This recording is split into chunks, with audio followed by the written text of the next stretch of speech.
Bom dia, galera, tudo bem? Bom dia, Opa, professor. bom dia. É, Começando mais uma semana, né? Começando mais uma aula. É importante lembrar para aqueles que estão assistindo pela primeira vez ou são novatos.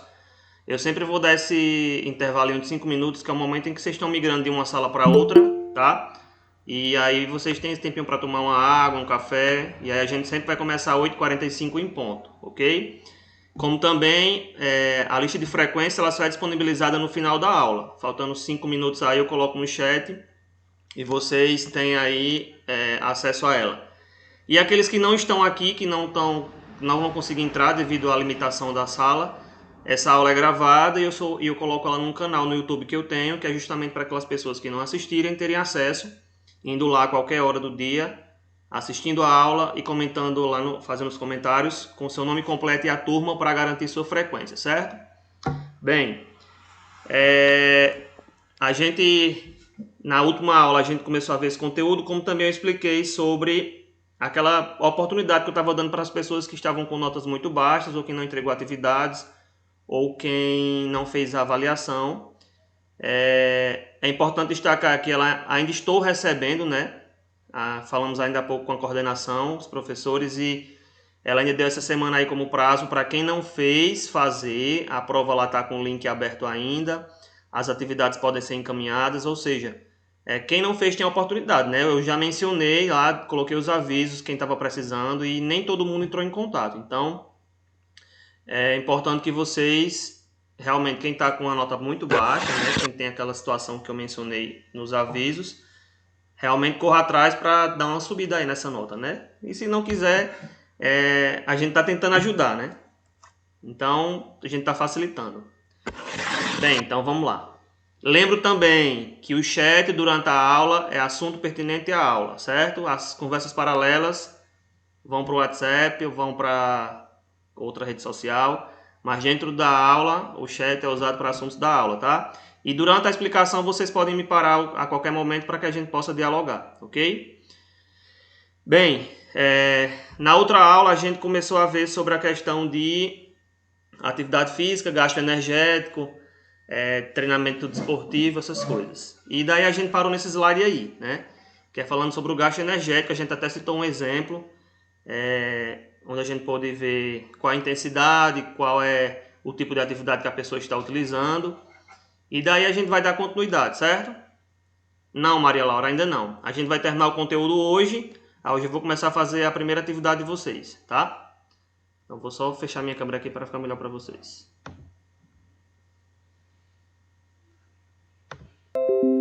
Bom, retomando só um pouquinho da última aula, certo? A gente começou a falar sobre gasto energético, né? E aí a gente viu que Adriano, professor, o senhor é o primeiro professor de educação física que eu vejo que está em forma. Então, assim, baseados em estudos científicos, a gente já percebeu, a gente viu isso na outra aula, né? Que podemos saber qual é o consumo de oxigênio necessário para que a gente possa correr, por exemplo, 7 quilômetros em uma hora. Que foi o exemplo que a gente fez na última aula. Deixa eu voltar para vocês verem. Ó, o exemplo que a gente deu na outra aula. Uma pessoa que corre 7 quilômetros num período de uma hora, a intensidade da seção ou a velocidade será igual a 7 quilômetros por hora. A sua frequência será o número de vezes que repetimos a sessão por semana. Aí a gente destrinchou isso aí bem direitinho. Qual é o tipo de atividade? Aeróbica, que pode ser chamada dinâmica ou respiratória. Por que é uma atividade aeróbica? Qualquer atividade que a gente use o oxigênio para transformar a energia, que vai ser energia que vai nos manter ali ativos na atividade, a gente vai ter uma atividade aeróbica, tá? E ela vai envolver grandes grupos musculares. E nesse caso aí, qual a atividade física selecionada? Ele escolheu correr. Qual foi a intensidade do exemplo, né, da pessoa? Ela ia correr 7 quilômetros por hora. A duração, uma hora, né, que é por hora. Qual a frequência? Aí dizia assim, a frequência será o número de vezes que vai repetir a sessão por semana. No caso, essa pessoa escolheria 3 vezes por semana. E a estimativa do gasto energético dela, aí a gente veria isso aí mais na frente numa tabela. Então, esse aí foi o exemplo que a gente trabalhou na semana passada, tá? Então, por isso que a gente já começa falando aí que a gente pode saber qual o consumo de oxigênio necessário para escorrer 7 quilômetros em uma hora. A gente tem como saber disso, tá? Deixa eu ver quem está querendo entrar aqui.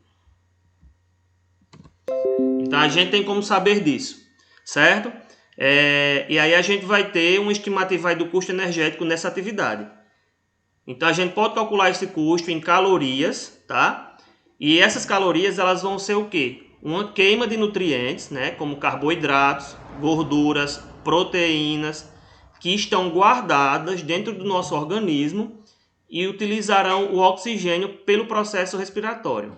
Ou seja, o oxigênio ele vai ser influenciador aí disso aí, de pegar esses nutrientes que estão lá guardadinhos, fazer o processo todinho respiratório e assim a gente vai conseguir ter energia, tá?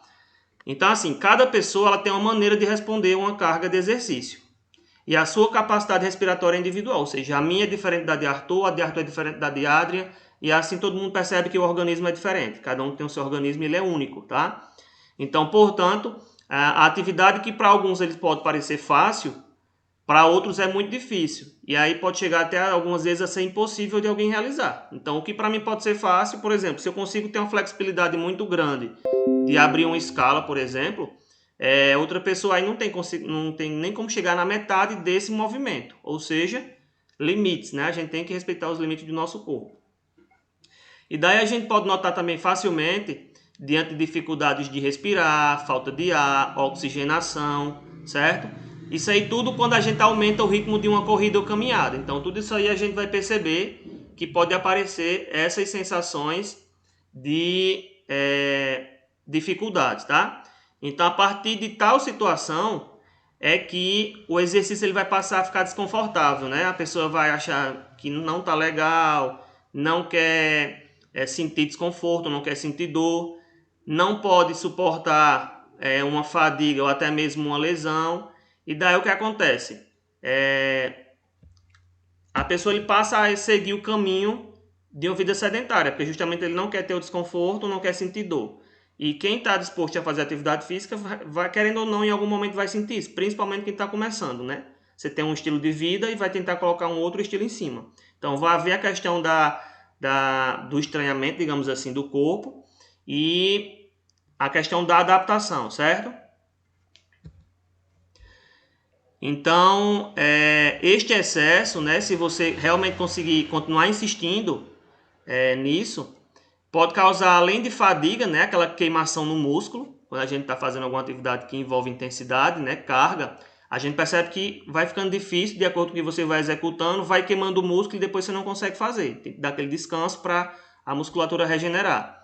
Então, esse excesso ele pode causar isso, né, essa fadiga, e se você continuar insistindo, você vai conseguir aí uma lesão. Aí vai interromper as suas sessões de treinamento, vai comprometer a sua frequência. Então, tudo isso aí está dentro de uma prática de exercício em excesso, digamos assim, certo? Então, a gente tem sempre que adequar a intensidade, a duração, a frequência das nossas atividades aeróbicas, tá? Então, não chegar, tipo, eu nunca corri.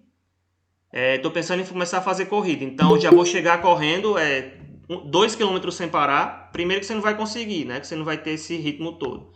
Mas aí se você ficar insistindo, pode acontecer alguma das situações que eu mencionei, né? A fadiga vai chegar mais rápido e pode ocasionar até uma lesão, tá? Vamos continuando. Então dessa forma a gente sempre vai estar trabalhando conforme a nossa capacidade, né, de consumo de oxigênio, né? Aqui é uma situação que vai ser essencial para que a gente consiga desenvolver ou simplesmente manter os benefícios que uma atividade física regular pode nos proporcionar. Então sempre a gente vai trabalhar dessa forma, se adequando, né, a essa situação aí de intensidade, duração, frequência e a capacidade do nosso organismo atual, certo? E daí a gente chega aí nessa parte que a gente explicou também na outra aula, gasto calórico basal, tá? Então, antes da gente chegar a ver isso aqui direitinho, eu vou expandir para vocês agora um vídeo, certo? Em que vai explicar melhorzinho os 3 tipos de gasto calórico que a gente tem, tá? Vou só explanar para vocês aqui.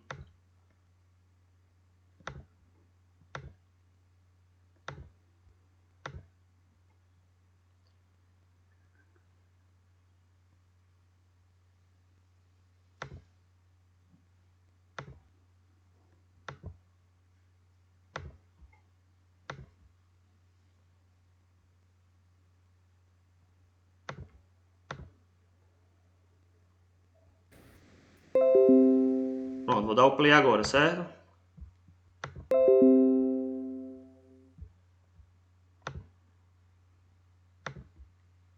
Você sabe a diferença entre gasto energético basal, gasto energético total e valor energético total? Fica comigo até o final do vídeo para você entender as diferenças e sair aplicando no seu dia a dia. Gasto energético basal, ou GEB, nada mais é que a quantidade de energia utilizada para manter processos essenciais ao organismo. Oi? Eu mutou, senhor. Só um momento.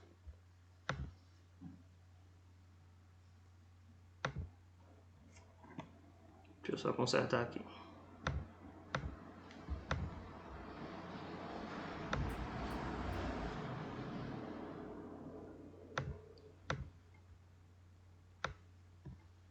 Você sabe a diferença entre gasto energético basal, gasto energético total e valor energético total? Fica comigo até o final do vídeo para você entender as diferenças e sair aplicando no seu dia a dia. Gasto energético basal, ou GEB, nada mais é que a quantidade de energia utilizada para manter processos essenciais ao organismo, como atividades do sistema nervoso, funcionamento dos órgãos, respiração, manutenção da temperatura corporal, secreção de hormônios, divisão celular, entre outros. Resumindo, se você dormisse por 24 horas seguidas, todas as calorias gastas pelo seu organismo chamamos de gasto energético basal. Já o gasto energético total, ou GET, é a soma do gasto energético basal mais a soma das atividades realizadas ao longo do dia. A atividade que mencionamos não é apenas atividade como corrida, natação, musculação, mas sim qualquer atividade que você contraia músculos, mesmo que de forma mínima e sutil, como por exemplo, lavar a louça, tomar banho, cozinhar, fazer a barba. Para que você absorva melhor, vamos te dar um exemplo. Vamos supor que uma mulher de mais ou menos 30 anos, dona de casa, sedentária, tem o seu GEB por volta de 2.000 quilocalorias. Logo, o seu gasto energético total será por volta de 2.400 quilocalorias.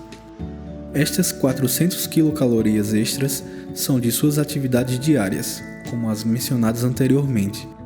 Este valor é variável e vai depender se ela é sedentária, se pratica atividades físicas, depende da idade, peso, altura e etc. Por enquanto, não se preocupe com os valores de 2.400.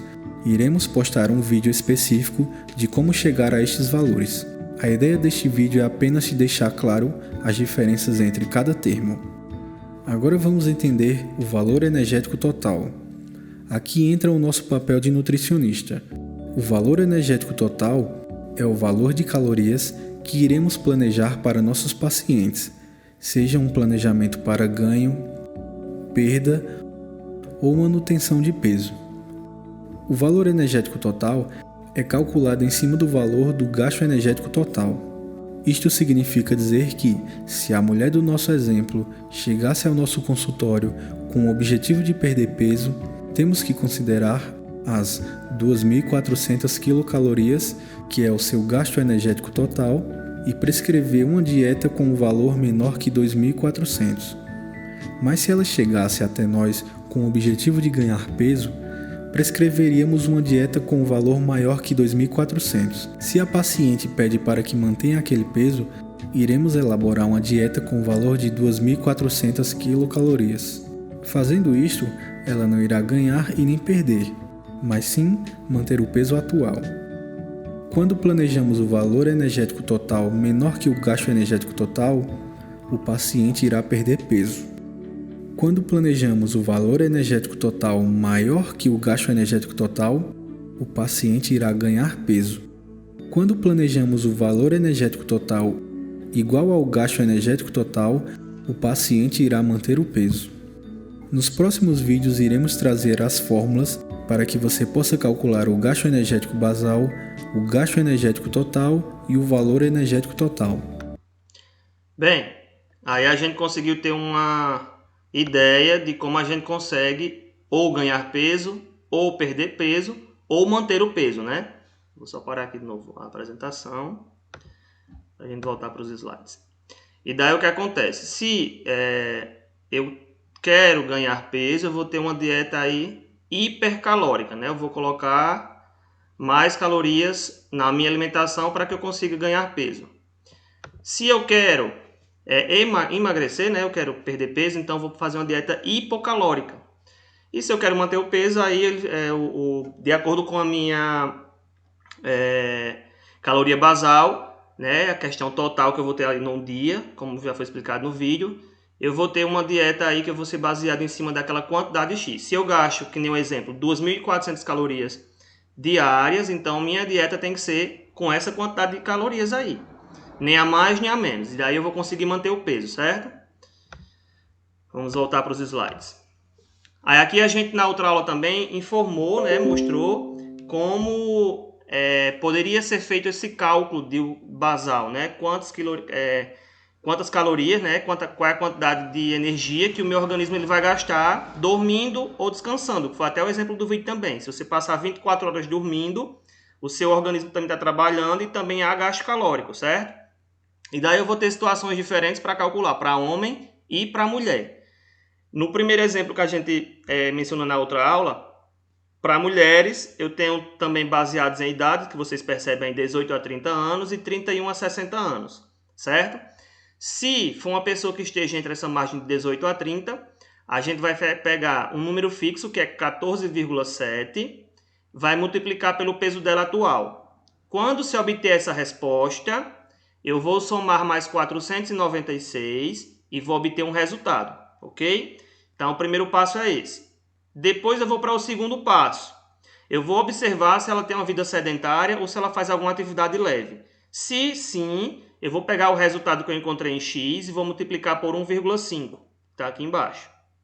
E se ela tiver... deixa eu só ver quem está pedindo para participar da aula. E se ela tiver uma atividade física moderada ou intensa, aí o número a ser multiplicado vai ser 1,6. E daí eu vou seguir a mesma situação para quem é 31 a 60 anos, tá? O número fixo a ser multiplicado é 8,7. Vou multiplicar pelo peso da pessoa atual. Vou somar esse resultado mais 829 e vou encontrar o valor de X. Feito isso, aí eu faço aquela multiplicação dali de baixo. 1,5 para uma pessoa que é sedentária ou tem atividade física leve, ou 1,6 para quem é atividade física moderada ou intensa. E daí eu vou saber realmente qual o gasto calórico basal que eu tenho, por exemplo, no meu organismo, tá? Isso para mulher. Para homem, ele segue o mesmo raciocínio, só que usam dados diferentes também, certo? Se for um homem de 18 a 30 anos, o número fixo vai ser 15,3 vezes o peso, mais outro número fixo, 679. Daí eu encontro o X. Se for uma pessoa de 31 anos a 60, o número fixo é 11,6, vou multiplicar pelo meu peso, resultando, vou somar mais 879 e vou encontrar X. Aí segue a mesma situação da mulher no slide anterior, só que agora eu tenho 0,1 a mais. Então aqui, ó, se é um homem que não tem atividade física no seu dia a dia, é sedentário, ou tem uma atividade física muito leve, então eu pego o resultado de X e multiplico por 1,6.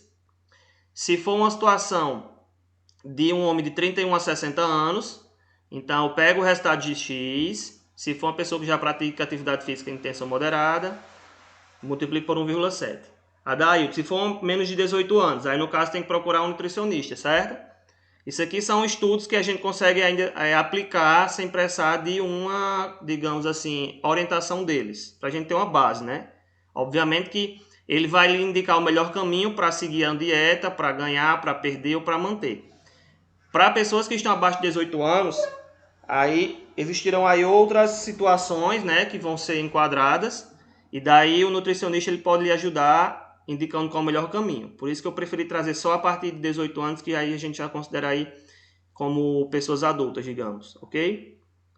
Bem, então a gente tem como saber. Obviamente que a gente não vai chegar a trabalhar especificamente com cálculo, né? Eu estou só mostrando a vocês aqui a título de informação como se dá para a gente saber o gasto calórico basal do nosso organismo, né? A gente tem como descobrir isso. Seguindo. Então, assim, deve ser considerado uma atividade física, né? Lembrando que esses itens aqui de baixo, para homem e para mulher, atividade física leve ou moderada ou alta. O que é que pode ser uma atividade física leve? Pessoas que não praticam nenhum tipo de atividade física ou que trabalham em escritórios, que ficam muito tempo sentados, né? Então aí a gente pode enquadrar como uma atividade física leve, ok? Já tarefas moderadas são aquelas que exigem maiores esforços físicos, por exemplo, dançarinos, pintores, carregadores de mercadorias, pedreiros e por aí vai. Então quem realmente faz um esforço maior no seu dia a dia, são aí temos como enquadrar em atividades físicas moderadas, ok? E eu trouxe aí um pontozinho para questão de curiosidade, que para uma pessoa perder 1 quilo, né, do seu corpo, do seu peso corporal, ela tem que queimar cerca de 7.000 calorias. Danilo Medeiros. Andar todo dia da semana 2 km de bike me deixa mais apto? Sim, consequentemente você vai ganhar mais ritmo, né? É importante também lembrar, Danilo, que o corpo ele precisa de repouso, tá? Então, nem que você tire 1 ou 2 dias na semana para que o corpo ele realmente descanse. Porque você, todos os dias pedalando, a tendência é que você vá querer aumentar a intensidade em termos de distância, querer se superar, e isso aí vai sobrecarregar o seu corpo, certo? E aí é preciso que exista assim, esse descanso, porque o músculo ele também tem que descansar para se regenerar e ter aquela energia para quando você for fazer atividade física de novo, tá tudo ok. Porque se você continuar pedalando todos os dias, uma certa quantidade de quilômetros, então, querendo ou não, está uma sobrecarga sobre a musculatura, e aí não existirá um tempo específico assim para que o músculo consiga descansar por completo. E aí você vai ficar se sentindo mais indisposto, até mesmo sem energia para realizar a atividade, certo? No caso, você gasta 2 km de ida, mais 2 para a volta, é isso? Então, no caso, aí já são 4 km. Então, é uma quantidade significativa para um dia de pedalada, 4 km, certo? Então, mas aí, como você falou, que é só para o curso, então deve ser só para durante a semana, né? Tipo, sábado e domingo você não vai, ou não pedala. Ah, então tranquilo. Então, beleza. Jennifer, professor, as donas de casa também fazem atividade física moderada? Sim, fazem. Momento em que vocês fazem, pelo que o slide mostra aí, dizem que a atividade física leve, só quem passa muito tempo sentado em escritório, você vê que ele não faz esforço nenhum, a não ser mexer os dedos e tal, para digitar alguma coisa assim, você vê que ele não tem esforço. Donas de casa já tem uma situação bem diferente. Agacha, levanta, pega alguma coisa pesada para mudar de local, está arrastando o móvel, então tudo isso aí também enquadra-se como uma atividade física moderada. Você tem, querendo ou não, uma intensidade na atividade que você está fazendo, certo? Então é possível gastar mais calorias aumentando o seu nível de atividade física. Então certas atividades elas vão queimar mais calorias do que outras, certo? Mas isso depende também do esforço que a pessoa faz para realizar a atividade na perfeição, que pode se enquadrar no que Jennifer perguntou, se as atividades domésticas poderiam ser moderadas. Então, dependendo da atividade que você está realizando, de doméstico, né? Atividade doméstica, então pode sim ser considerada uma atividade moderada, ok? Aí vamos aí um outro exemplo. Uma aula de zumba, né? Uma aula de dança, é uma aula aeróbica, né? Você está usando oxigênio para transformar energia, você está usando as grandes musculaturas do corpo. E nessa aula aí, gasta-se em média 260 calorias por 1 hora de aula. Então, a cada 1 hora você tem uma atividade aeróbica. Por exemplo, vamos imaginar uma pedalada, só pedalar, né? Sem forçar. Então, se numa pedalada eu gasto 260 calorias, né, dentro de 1 hora, a aula de zumba ela vai me proporcionar 800 calorias de perca. Por que, professor, tudo isso? Percebe-se que numa aula de zumba você mexe toda a musculatura, né? Numa pedalada você trabalha praticamente apenas os membros inferiores. Então, por esse motivo de você trabalhar grandes e muitos músculos ao mesmo tempo numa dança, então, consequentemente, você vai ter mais gasto calórico nessa aula de zumba do que nessa atividade aeróbica, certo? Mas aí existem alguns hábitos que você pode mudar para que seu corpo ele gaste mais calorias. Aí a gente também falou isso na outra aula. Evitar usar o controle da TV e ir diretamente na TV, mudar os canais. você lavar o seu próprio carro, como limpar também, você fazer as atividades domésticas. Então, tudo isso aí, tudo que você fizer, ele vai ser considerado como uma atividade, né? E um benefício para você na questão de gasto calórico, certo? Então, apesar de parecer que gastam poucas calorias, as atividades que eu mencionei agora, elas vão ajudar o corpo a queimar mais gordura e ajudar você a emagrecer. Então, todo e qualquer tipo de situação que fizer você se movimentar dentro de casa ou fora, é considerado uma atividade, certo? E aí vai ajudar você tanto a queimar gordura, como também a questão de emagrecer. Lembrando que, se você ingere muita comida e você não tem atividades físicas incluídas no seu dia a dia, passa muito tempo sentado, por exemplo, como é o caso do escritório, ou passa muito tempo deitado, ou você realmente não gosta de fazer nenhuma atividade, a tendência é que você vá estocando essas calorias que você está ingerindo, as calorias que estão lá sendo guardadas vão se transformando em gordura e você vai começar a perceber que está engordando, certo? Aqui a gente tem um exemplo de um quadrinho em que fala aí sobre uma pessoa de 60 quilos, que ela tem um tempo de 30 minutos, levando em consideração a genética, o biotipo, o peso, o tempo, o gasto, o ritmo, a idade, ou seja, levando em consideração o seu metabolismo, essa pessoa aí de 60 quilos em 30 minutos, se ela fosse fazer alguma atividade dessas que estão aí, quais calorias que elas iam gastar, as quilocalorias? Se ela fosse andar rápido numa areia dura, como barro, por exemplo, 160 quilocalorias. Se ela fosse andar acelerado, 276. Andar rápido numa esteira de academia, 270 calorias. Andar no mar com a água nas canelas, 140. Remar, 280. Aí eu tenho alguns tipos de nado, né? Nado crawl, 250. Nado costa, 250. Nado borboleta, 280. Nadar peito, 260. E pedalar bicicleta, 126.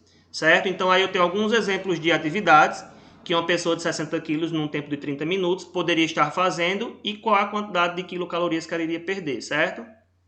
Emily Emanuele. Professor, para emagrecer, o senhor acha que é bom ficar quantos minutos na esteira? Então, assim, depende de como está o seu metabolismo, digamos assim, a sua situação orgânica atual.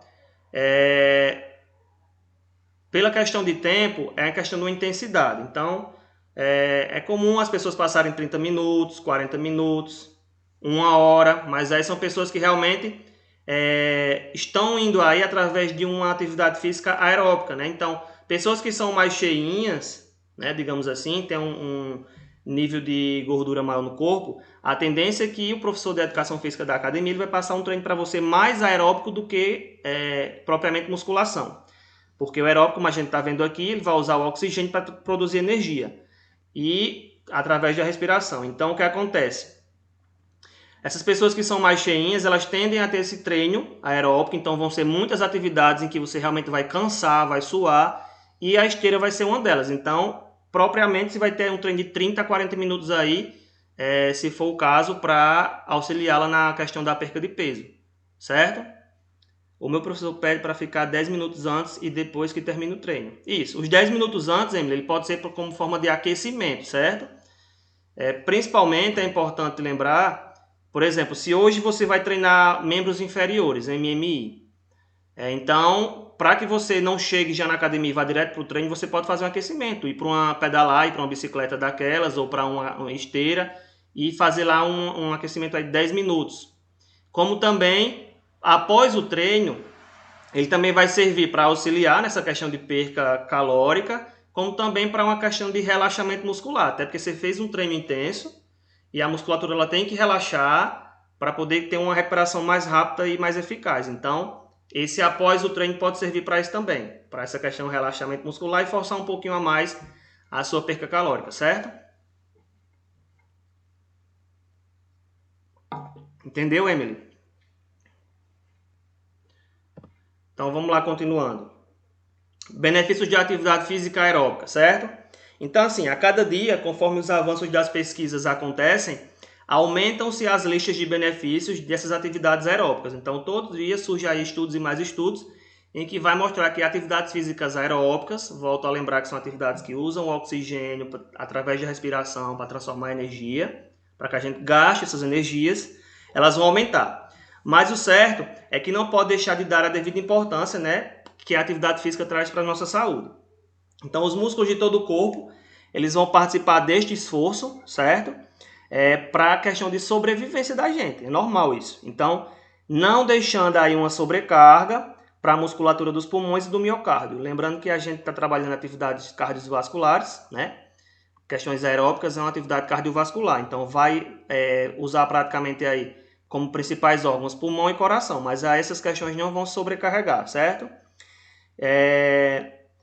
A forma mais comum de calorias estocadas no nosso corpo é a gordura. Então a gente sabe que a gordura ela é uma fonte de energia lá que está dentro do nosso corpo e em algum momento ela vai servir como estoque de energia, tá? Mas aí é preciso que o corpo vá lá, o organismo, e quebre essa gordura para transformar em energia, certo? Osmar, professor, eu quero fazer esforços físicos, mas quando eu vou fazer dá uma preguiça. Tem como eu tirar essa preguiça? Força de vontade, Osmar. Se você não tiver, você vai continuar na inércia. Você tem que colocar na sua cabeça que a atividade física é benéfica e se você tem um objetivo, por exemplo, emagrecer ou ganhar massa muscular, você tem que colocar a mão na massa e ir embora. Se você continuar com essa preguiça, você não vai ter resultado e, consequentemente, a tendência é que você sempre fique nessa mesma preguiça. É igual como você faz já a prática de atividade física, não vou poder ir hoje porque eu vou estar ocupado. Então aí já tem um indiciozinho de que você vai querer desistir. Aí amanhã chega e você vai dizer, eita, não vai dar para ir hoje de novo. Então a tendência de que você vá desistir vai aumentando, de acordo com o que você vai faltando. Então é só você colocar na cabeça que tem que, assim mesmo, que você tem um objetivo e tem que cumprir, que você quer e vai dar certo, certo? Continuando. Então, a gente estava falando que essa gordura ela vai servir aí como uma questão de energia, né? São calorias estocadas. Então, todo o excedente calórico, né, desprovido de uma função aparente no nosso organismo, independente de ser proteína ou carboidrato, ele vai armazenar como gordura. Então, se eu tiver uma ingestão de muitas proteínas ou muitos carboidratos, independente de que seja, esse excesso ele vai ficar lá armazenado como gordura, ok? Então, assim, só existe uma única maneira da gente se livrar desses excessos de peso e calorias que estão lá sob forma de gordura. Qual é? Quebrar essa gordura, e essa gordura aí vai fornecer energia para que a gente execute essa atividade que vai ser essencialmente aeróbica, certo? Então, para que haja a queima dessa gordura, precisa haver uma boa oferta de oxigênio, certo? Lembrando aí a relação do oxigênio com a alimentação, para que a gente tenha essa produção de energia, certo? Porque, de maneira contrária, dois outros elementos calóricos, né, que a gente já falou que é proteínas e carboidratos, eles teriam a preferência na liberação de energia quando executaríamos aí uma atividade física. Ou seja, se não houver essa junção, digamos assim, o trabalho conjunto da gordura sendo queimada e uma boa oferta de oxigênio, então, em vez de a gente quebrar essa gordura, a gente vai estar consumindo diretamente o carboidrato e a proteína, certo? E a gente sabe que a proteína é um alimento essencial do músculo. Então, se a gente estiver consumindo ele, em vez de você vai ganhar, então você vai perder. Ok? Então, a gente deve tomar por base que quanto maior for nossa capacidade aeróbica, maior será a queima de gordura no nosso organismo. Ou seja, quanto mais eu fizer atividades aeróbicas, maior eu sei que eu vou ter resultados em termos de queimar, de retirar a gordura do meu organismo. Então, a gente tem que ter sempre ciência sobre essa situação. Os músculos e a atividade física. Outro tópico que a gente vai comentar agora, certo? Então, nosso corpo ele leva um certo tempo para se ajustar às necessidades da atividade física na fase de aquecimento, certo? Então, como existe uma escassez momentânea de oxigênio, então a gente não vai ter oxigênio a todo momento, a gente vai ter essa escassez, o nosso organismo ele vai precisar suprir queimando proteínas ou carboidratos para produzir calorias, que é aquela questão da gordura que vai estar lá estocada, certo? Volto a lembrar, quando a gente come muita caloria, muito carboidrato ou muita proteína, o excesso vai ficar armazenado e vai ser transformado em gordura também, certo? Então, os músculos, quando eles estão bem alimentados, eles vão possuir uma pequena reserva de carboidratos, certo? E aí, esses carboidratos eles vão ser responsáveis por mais da metade de todo o consumo de energia de uma atividade física, certo? Então, da mesma forma que o oxigênio, né, nossas reservas de água e de glicose, eles vão limitar a capacidade de execução de um exercício. Então, a gente já vê aí que existem limitantes numa atividade física, né? São situações em que vão limitar a nossa realização de uma atividade física. Que situações são essas que eu acabei de falar? Reservas de água e de glicose, né? Então, essas duas situações aí, elas podem sim influenciar a questão de uma capacidade de executar um movimento, certo? Então, as fibras musculares, a gente sabe que a musculatura em si, o músculo, eles são formados por fibras musculares. É como se fosse, digamos assim, um monte de cabo de vassoura unido, um ao lado do outro. Então, esses cabinhos de vassoura, vou fazer essa analogia, são fibras musculares, certo? Fábio Gabriel. Professor, eu fazia Kung Fu e por muito tempo treinei, mas por problemas financeiros eu tive que sair. E há coisas que eu fazia lá que eu não consigo fazer mais. Sabe por quê? Ritmo. Você perde o ritmo. Você é igual se você um corredor de rua, por exemplo, e por algum motivo você parou de correr e depois de alguns meses você tenta voltar. Obviamente que você não vai conseguir fazer todo o percurso que você fazia antes, digamos assim, tranquilo. E é o que vai acontecer? Para que você volte a fazer o que você fazia antes, então você vai ter que começar gradativamente. Você vai ter que voltar fazer movimentos básicos e aos poucos, gradativamente, você vai colocando os movimentos que você fazia. E aí com o tempo você vai conseguindo, mas é questão de ritmo mesmo, certo, Fábio? Então, continuando.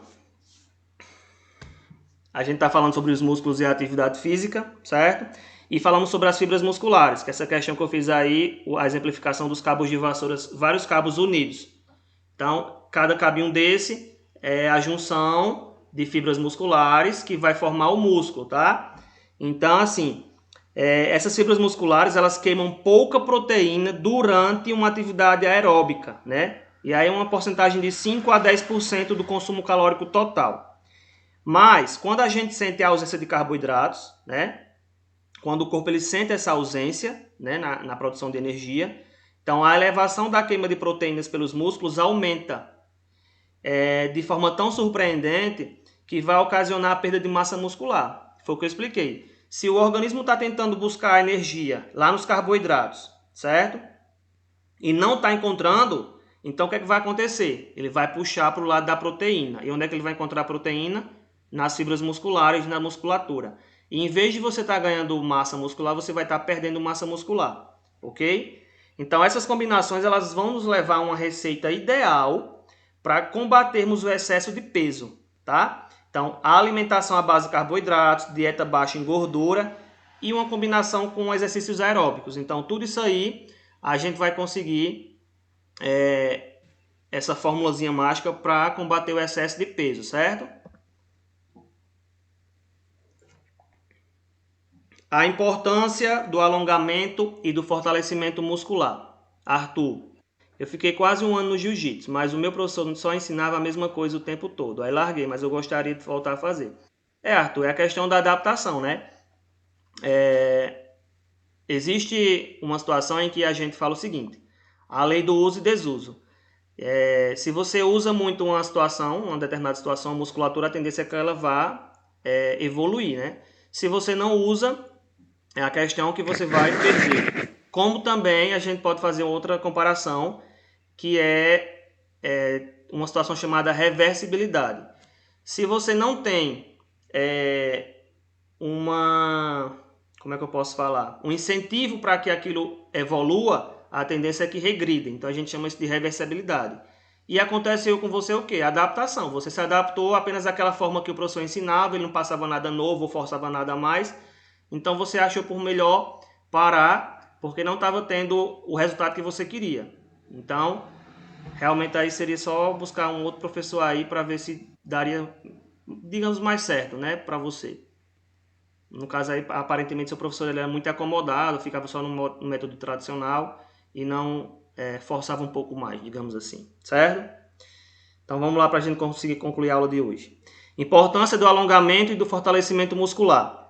Então assim, com o passar dos anos, acontece um encurtamento natural das nossas fibras musculares, isso é normal. Então quando a gente vai ficando mais velho, as nossas fibras musculares elas vão diminuindo e os músculos vão diminuindo, né? Mas aí a gente pode retardar, né, essa situação aí com prática de exercícios de alongamento e flexibilidade. Aí a gente consegue retardar essa questão aí de encurtamento, certo? Então, toda atividade física ela deve ser precedida de alongamento, né? Então, antes de atividade física, se alongar. Assim como é também importante alongar após a prática. A gente já comentou sobre isso, tá? Então, a gente deve se alongar de forma cuidadosa, evitando forçar em demasia, ok? Então, os movimentos devem acontecer de forma progressiva até o ponto máximo que a gente conseguir fazer, obviamente respeitando a nossa limitação do corpo, certo? Então, é de vital importância que a gente tenha repouso também entre as atividades físicas, a gente falou sobre isso, e também ter uma alimentação de fácil digestão, tá? Não comer comidas muito pesadas, principalmente na parte da noite, né, que você vai estar indo para fazer dormir e descansar. Então, assim, os músculos eles vão necessitar de repouso, né, que aí vai beneficiar eles para uma questão de facilitação do retorno do volume do sangue para os pulmões e o coração, tá? Então é indicado a gente esticar as pernas para cima, contando com a força da gravidade, para que a gente consiga ter uma maior oxigenação do sangue, certo? Então, para fortalecimento individualmente,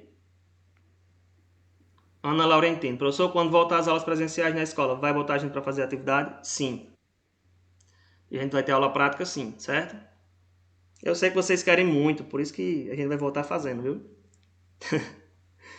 Então, para a gente fortalecer individualmente os nossos músculos envolvidos numa atividade aeróbica, exercícios como as flexões de braço, abdominal, barra ou musculação, eles vão ser importantes, tá?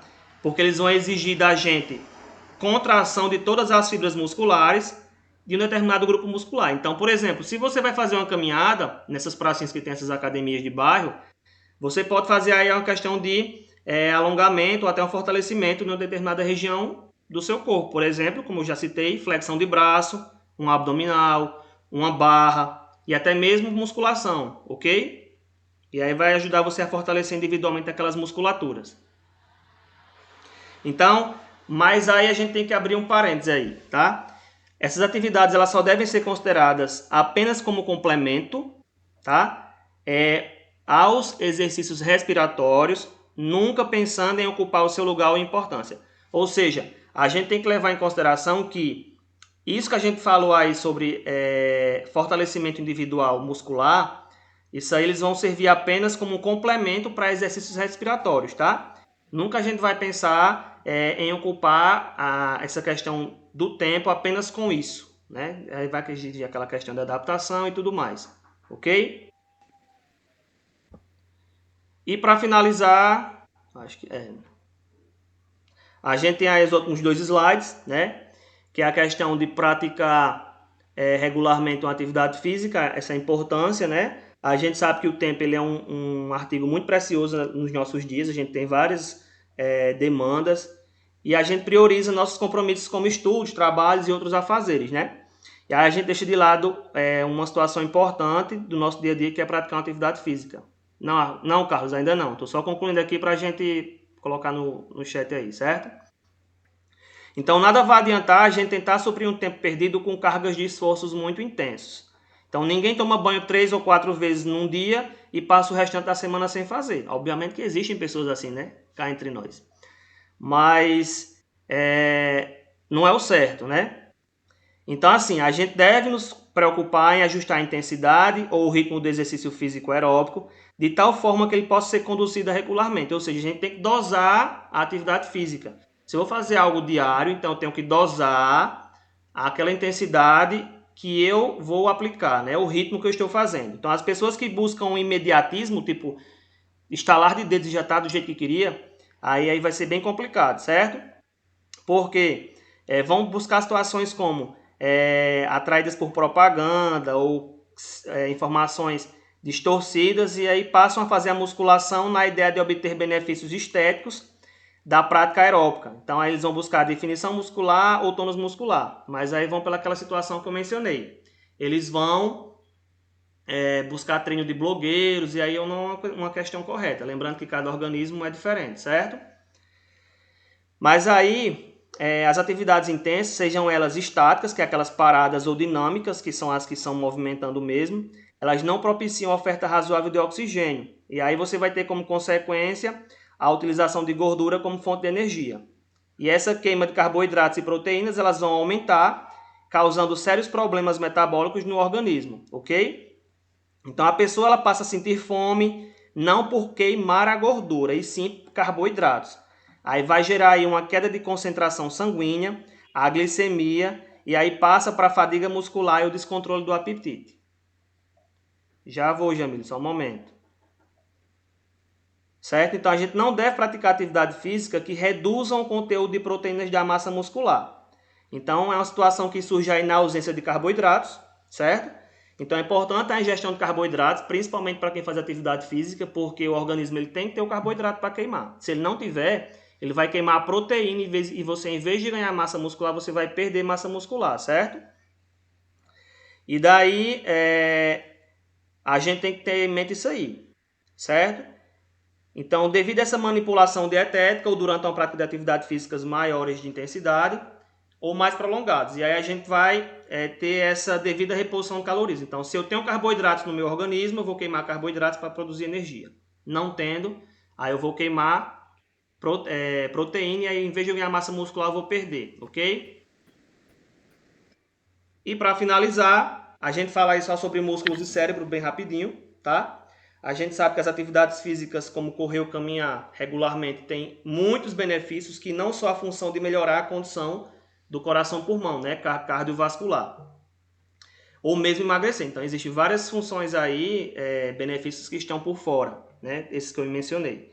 Então, as fibras musculares, né, que a gente já falou sobre elas vão ser responsáveis por consumir a maior quantidade de glicose e outras fontes de energia do nosso corpo, e não se dividem após o nascimento. Portanto, não é possível aumentarmos o seu número, ou seja, a quantidade de fibras musculares que eu nasci vai ser aquela, não tenho como aumentar nem diminuir, certo? Elas apenas têm como se desenvolver, ok? Então, a partir de alguns anos de idade, começa essa fase de declínio natural, certo? Que a gente falou sobre a questão lá atrás, sobre a diminuição das questões musculares, que com o tempo vai acontecer, mas você pode fazer atividades de alongamento ou ter uma flexibilidade para poder retardar essa questão da diminuição, certo? E daí o que acontece? A gente pode aí, a partir dessas questões de anos, aí, começar essa fase de declínio natural, né, que é da capacidade de contração dos músculos e da sua redução, de comprimento, diminuição e tal, ok? Então, a gente tem como retardar, mas não tem como evitar, ok? Então, a extensão natural das células nervosas, né, as fibras que formam os músculos, elas vão ser responsáveis pelos estímulos cerebrais voluntários que determinando aí o fim da vida útil de qualquer músculo. Então, a gente sabe que quando a gente quer fazer uma atividade física, lá o sistema nervoso solta um impulsozinho que vem no músculo e dá aquele tipo assim, ei, você vai fazer a atividade agora. A atividade que eu quero fazer é essa. Então, é como se fosse um estímulo nervoso que vem lá do sistema nervoso central em direção ao músculo, tá? Então, é importante lembrar que tem essa associação do movimento com o sistema nervoso central. Tá concluindo já, viu? Só um momento. Mais uns 2 minutinhos aí a gente conclui. Ok? Então, qualquer atividade física depende de disposição mental de uma pessoa. Se você colocar na cabeça que vai conseguir, você vai conseguir. Se você acha que não, que você acha melhor estar na questão do sedentarismo, você vai ficar no sedentarismo. Ok? Então, a capacidade de raciocínio, ela vai ser realçada pela atividade motora. Então, a gente não pode dar uma precisão. Quem é o maior favorecido pela atividade física aeróbica, certo? Então, aí vai ser pela capacidade de raciocínio mesmo. Então, assim, para finalizar, a gente vê que não necessitamos melhorar a cada dia nosso tempo de corrida ou caminhada, né? Muito menos nos dedicarmos a treinos com formas de competição. A gente tem sempre que visar o lado da saúde, né? Obviamente, primeiro do que o lado competitivo. Então, é importante a gente sempre manter a regularidade, né? O bom senso, né? E de forma moderada. E aí a gente vai conseguir, junto a isso, cuidando da nossa alimentação, e aí executar uma maneira correta de fazer as atividades físicas, e aí a gente vai conseguir aí ter grandes resultados, tá? Bem, Nosso assunto acabou, como eu mencionei lá, perguntaram no início da aula se já tinha atividade. Vou começar a formular a atividade de vocês, desse conteúdo. Próxima aula a gente já tem novo conteúdo, né? De forma contínua, a gente vai ter uma outra discussão. E se tiverem alguma dúvida, estou aberto agora. No chat acabo de colocar a frequência. Assinem, não deixe de assinar. E dúvidas aí, eu vou estar por aqui aí no tempinho para ver.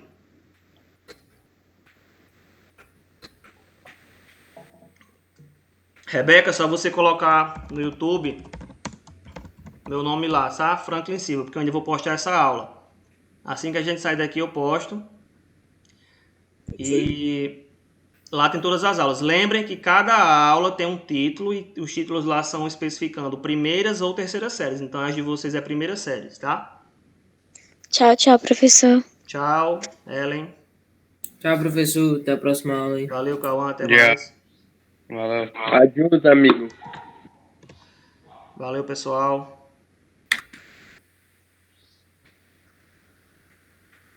Tá bom.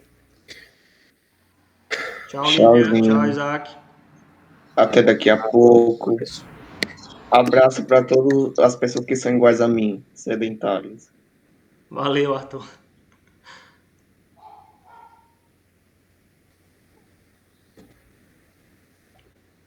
Danilo, dizem que só tem mais resultado de exercício quando você foca, mas eu que ando de bicicleta apenas focando aí para aula, pode ter resultado? Pode, principalmente nos membros inferiores, né? Porque você está estimulando a musculatura inferior, então o seu resultado seria praticamente ali, a não ser também uma resistência se você fosse adquirindo aos poucos, né? Por questão de ser uma atividade intensa, então você teria aí um resultado mais dessa questão de membros inferiores, certo, Danilo? Tchau, Charleston. Tchau, Luciana.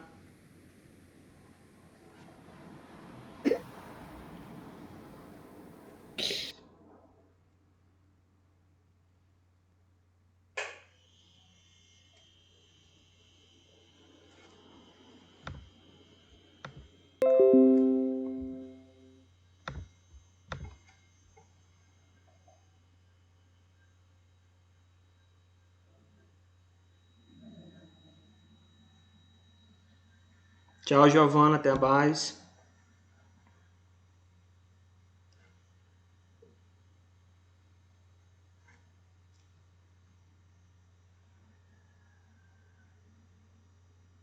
Tchau, Jennifer.